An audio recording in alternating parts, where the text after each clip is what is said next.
자, 조금 쉬었죠? 우리 이제 인격장애 들어가겠습니다. 책은 168쪽이고요.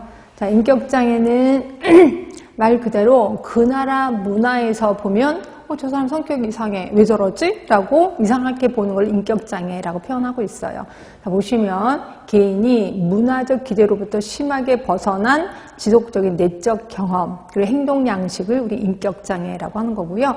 대부분 광범위하고 굳어 있어요. 그러니까 한번 성격이 대부분 이제 그 청소년기 때부터 티가 나기 시작해요. 그러니까 남들한테 좀 튀는 거죠. 쟤는 왜 성격 이상하지? 뭐 저런 애가 다 있지? 그러면서 요게 성인 초기까지, 그러니까 어떤 경우는 성인 초기에서 일어나고 이게 죽을 때까지 유지가 된다는 거죠. 그래서 이게 도중에 변화를 일으키는 게 조금 많이 힘들다라고 보시면 되고요. 그래서 보시면 시간이 지나도 변하지 않고 이로 인해서 여러 가지 장애가 일어난다는 거예요. 자, 일단 가장 큰 특징이 융통성이 없어요. 한번 그렇게 생각을 하게 되면 계속 그 생각을 하게 돼서 융통성이 없는 거고, 이러다 보니까 적응을 못 하게 되는 거죠. 그리고 본인도 주관적으로 고통이 좀 심해요. 이러다 보니까 다른 사람을 왕따시키는 경향도 좀 있게 되는 거죠. 하여튼 이런 거를 우리 인격장애라고 표현하는 거고, 자, 인격장애자들의 공통적 특성입니다. 일단 스트레스에 대해서 비융통성, 그리고 부적응적인 반응을 보입니다. 그러니까 보통 사람들은 스트레스가 오면 어떻게 해서는 버티거든요. 근데 이분들은 꼭 이렇게 치여요. 꼭 남자하고 좀 다른 행동을 보인다라고 보시면 되고, 그다음에 일과 사랑하는 능력이 결여돼 있어. 그래서 결국 사랑하는 사람도 이제 못 만드는 거죠. 말 그대로. 아니면 사랑하는 사람을 만났으면 사랑하는 사람과 끝까지 가지 못하고 도중에 헤어지거나 뭐 이런 일이 벌어지게 된다는 거죠. 자, 이러다 보니까 인간관계 갈등을 불러일으키는 능력이 있어요. 그래서 다른 사람들하고 가볍게 친하게 지내는 게 아니라 꼭 그 사람만 나타나면 분위기가 확 죽어버려. 뭐 이런 일도 일어나게 되는 거고요. 결국 타인을 화나게 하는 능력을 갖고 있다. 이렇게 표현하고 있습니다. 이게 인격장애자들의 공통적 특징인 거고요. 자, 인격장애 진단을 보시면 개인 문화의 기대와 현저히 빗나가는 내적 경험, 행동의 지속적인 유형, 그리고 광범위한 개인적 또는 사회적 상황에 걸쳐서 비융통성, 파급성이 지속되는 유형. 그 다음에 네 번째입니다. 오랜 기간 지속되고 그것의 발생은 적어도 청소년기나 초기 성인기로 거슬러 올라가서 추적될 수 있는 유형. 그러니까 얘 그 청소년기도 보면 그때도 아이들하고 잘 적응이 안 됐어. 이런 것들을 금방 찾아낼 수 있다는 거죠.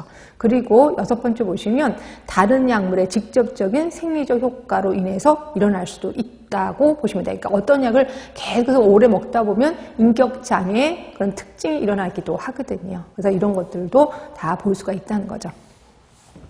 자, 원인을 보시면 생물학적 요인, 그래서 유전적인 취약성을 갖고 있거나 또 유전되는 경우도 있어요. 그래서 그 아이가 약간 이상해. 그럼 그 집안에 찾아가서 보면 그 엄마도 이상하고 형도 이상하고 누나도 이상하고 이런 경우가 꽤나 많습니다. 그 다음에 또 하나가 세로토닌과 같은 생화학적 물질이 인격장애를 유발하기도 하거든요. 그래서 세로토닌을 계속해서 먹는다거나 아니면 몸속에서 세로토닌이 많이 이제 증가된다는 걸 볼 수가 있다는 거죠. 그다음에 이제 정신사회적 요인으로는 정신분석 이론으로 볼 수도 있고 대상관계 이론. 어렸을 때 엄마하고 좀 관계가 안 좋아. 뭐 이랬을 때도 일어날 수가 있다는 거고. 촉진 요인은 스트레스죠. 뭐 이런 것들 때문에 인격장애가 그 성격 자체가 강해지는 거죠. 말 그대로. 자, 이거는 그룹이 A그룹, B그룹, C그룹. 그래서 크게 세 가지로 나눌 수가 있고요. 요게 제 생각에는 시험 문제가 좀 나옵니다. 그러니까 이게 좀 그러니까 문제가 딱 한 번밖에 안 나와요. 2012년 한 번밖에 안 나오는데 이게 앞으로도 계속 나올 확률이 좀 있어요. 그래서 이건 좀 외워두시면 좋은데 외우기가 너무 많아서 여러분 좀 힘들어하시는 것도 있긴 해요. 그래도 외우셔야 돼. 자, A그룹 하면은 약간 편집성, 조연성, 조연형. 그러니까 크게 세 가지로 나눕니다. 편집성, 편집적인 사람. 그다음에 조연성, 조연형이 말 그대로 조현병과 가까운 성격이야. 그러니까 이 사람이 약간 조현병적인 성격이 있네? 라고 하면 조연형. 조연성은 그 일본의 오타쿠 혹시 아세요? 그러니까 혼자서만 있는 사람, 혼자서만 집에서 있고 다른 사람을 다 왕따시키는 사람이 조연성이라고 보시면 되고요. 이건 좀 이따 다시 한번 보겠습니다. B그룹은 반사회성, 경계성, 히스테리성, 자기애적 인격장애 요 네 가지가 들어가 있는 건데 그냥 잠깐만 뒤로 갈게요. C그룹. 자, C그룹은 회피성, 의존성, 강박성, 인격장애. 예, 이런 게 여기에 들어가는 거고요. 하나하나 조금 시간적 투자를 좀 해서 하겠습니다. 우리 편집성 하면 170쪽을 볼게요. 170쪽을 보시면 편집성, 조연성, 조연형. 크게 이제 세 가지가 있어요. 이게 A형, A그룹입니다. A그룹에는 크게 세 가지 있다고 했습니다. 그래서 편집성, 그 다음에 조연성, 그 다음에 조연형. 그래서 세 가지가 있거든요.